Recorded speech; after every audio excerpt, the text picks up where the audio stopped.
आप सभी का स्वागत है गया धाम में। और हम लोग अभी गया धाम के सीताकुंड स्थान पर है, जहाँ पे माता सीता ने दशरथ महाराज जी को पिंड प्रदान किए थे। तो मैं इसलिए ये टॉपिक लिया क्योंकि कई बार ये होता है कि कई जो लेडीज़ लोग हैं, जो महिलाएं, वो मुझे प्रश्न करते हैं कि क्या हम भी अपने पितृपुरुष को पिंडदान कर सकते हैं। क्योंकि ऐसा सुना जाता है कि जो महिलाएं हैं वो पिंडदान नहीं करना चाहिए, केवल पुरुष ही पिंडदान करना चाहिए। तो उन लोगों को मैं ये सीता माता का उदाहरण देता हूँ। जो सीता माता जो है वो कैसे यहाँ पे आके पिंड प्रदान की थी। तो जैसे आप लोग जानते हैं कि जो दशरथ महाराज जब ये संसार से अप्रकट होकर चले जाते हैं, तो क्या होता है कि भगवान राम सीता माता के साथ इस धाम में आते हैं, गया धाम में आते हैं। और यहाँ पे आकर जो है वो दशरथ महाराज जी को पिंड प्रदान करने के लिए एक जो है व्यवस्था बनाते हैं। तो क्या होता है कि सीता माता को यहाँ पे बिठा के भगवान राम जाते हैं पिंड प्रदान करने के लिए, जो सामान इकट्ठा करने के लिए जाते हैं। तो सीता माता यहाँ पे क्या करते हैं, सीता माता क्या करते हैं कि बैठते हैं और फिर भगवान राम जब जाते हैं कि श्राद्ध के लिए जो सामान लेने के लिए जाते हैं, तो इसी समय जो है दशरथ महाराज जो है वो प्रकट होते हैं। और दशरथ महाराज प्रकट होने के बाद वो कहते हैं कि बहू, मुझे भूख लगी है, आप जो है मुझे जल्दी पिंड प्रदान कीजिए। तो जब इस प्रकार कहते हैं तो सीता माता कहती है कि आप थोड़ा इंतज़ार कीजिए, क्योंकि अभी तो आपके पुत्र गए हुए हैं जो श्राद्ध का सामान लेने के लिए। लेकिन दशरथ महाराज कहते हैं कि नहीं, मुझे जल्दी है, मुझे आप पिंड प्रदान कीजिए और मैं जो हूँ जल्दी चला जाऊँगा। तो सीता माता क्या करती है कि सीता माता जो कि खुद महालक्ष्मी है, वो क्या करती है कि बालू से इसी जगह में वो पिंड बनाती है। और पिंड बना के वो जो है क्या करती है कि दशरथ महाराज जी को अर्पण करती है।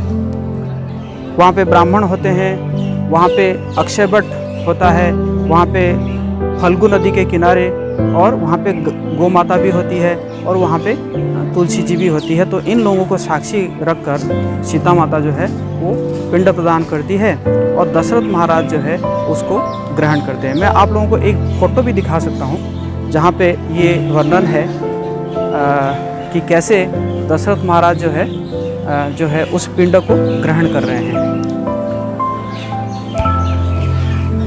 ये देखिए, यहाँ पे जो बालू का पिंड सीता माता प्रदान कर रही है और यहाँ पे दशरथ महाराज जो है उसको स्वयं हाथ से ग्रहण कर रहे हैं। तो इसी प्रकार दशरथ महाराज जो है यहाँ सीता माता से जो है पिंड ग्रहण करते हैं। और फिर जो है जब भगवान राम आते हैं तो क्या होता है कि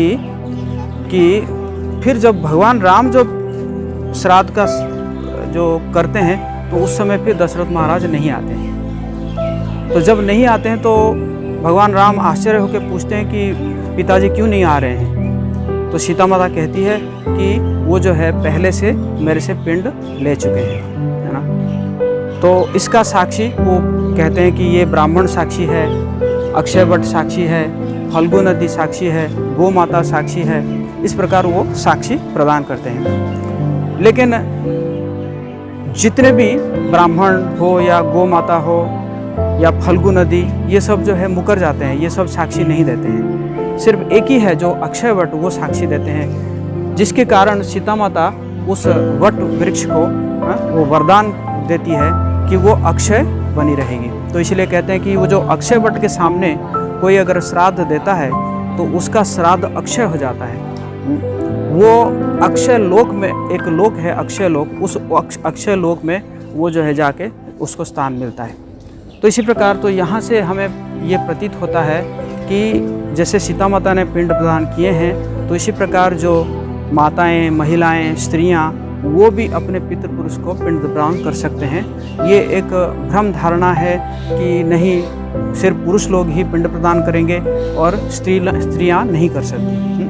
तो ये सीता माता को उदाहरण लेते हुए हम यही देखते हैं कि जो है स्त्रियां भी अपने पितृपुरुष को पिंड प्रदान कर सकते हैं। तो इस प्रकार ये जो है सीताकुंड जगह है जहाँ पे सीता माता ने जो है पिंड प्रदान किए थे।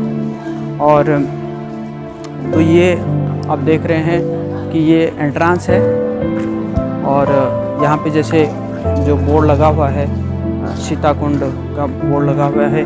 और ये फल्गु नदी है, फल्गु नदी जो है बह रही है।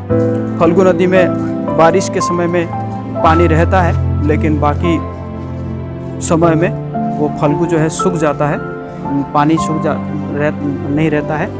और लेकिन उस बालू को अगर खोद दिया जाए तो नीचे से जो है वो पानी मिलता है।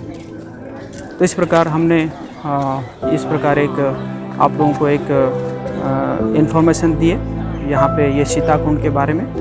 और आगे फिर हम और भी गया धाम में और भी जगह का जो महत्व का हम आप लोगों को दर्शन और जो जानकारी देते रहेंगे। बहुत बहुत धन्यवाद।